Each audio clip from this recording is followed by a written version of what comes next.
একটা পেঁপে, কাঁচা পেঁপে রং করে দেখাবো। ছবিগুলো সব আগে দেখিয়েছি।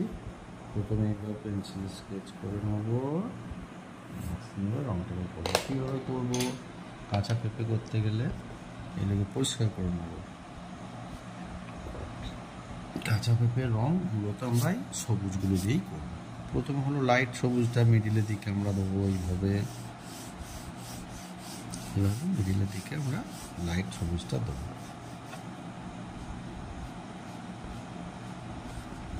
আর ডিপ সবুজ দিয়ে আমরা এইভাবে,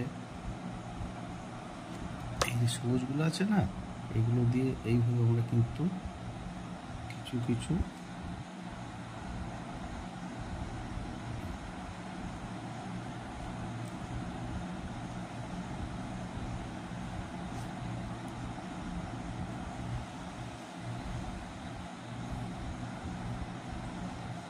এইভাবে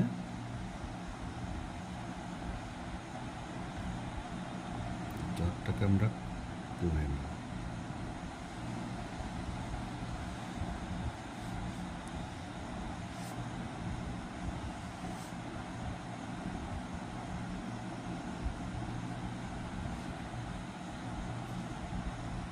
পেঁপের বোঁটাটা কিন্তু এইরকম হয়, এদিক থেকে এটা হয়। এরপর আমরা প্রথমে লাইট সবুজ দিয়ে এই জায়গাটাকে ভরাটি করব। কীভাবে করব? সাইড থেকে না, কিন্তু সব সময় ওপর নিচে, উপর থেকে নিচে প্যাস্টেল হলেও এই সিস্টেমটা বজায় রেখে আমরা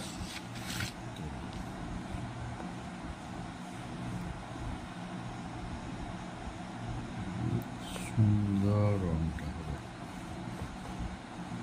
বিশেষ করে বাচ্চাদের পক্ষে খুবই ভালো হবে করতে পারলে।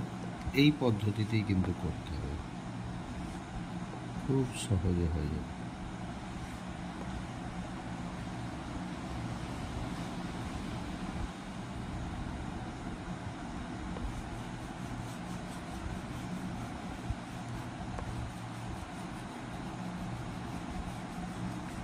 দেখো, সবুজটাকে আমরা যখন লাইট পোর্শন যেখানটা রাখবো, সেটা কিন্তু আমাদের একটু হলুদ ভাব থাকে।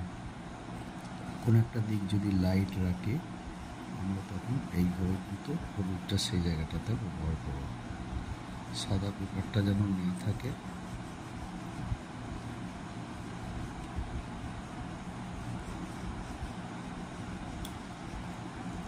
এরপর কি করব?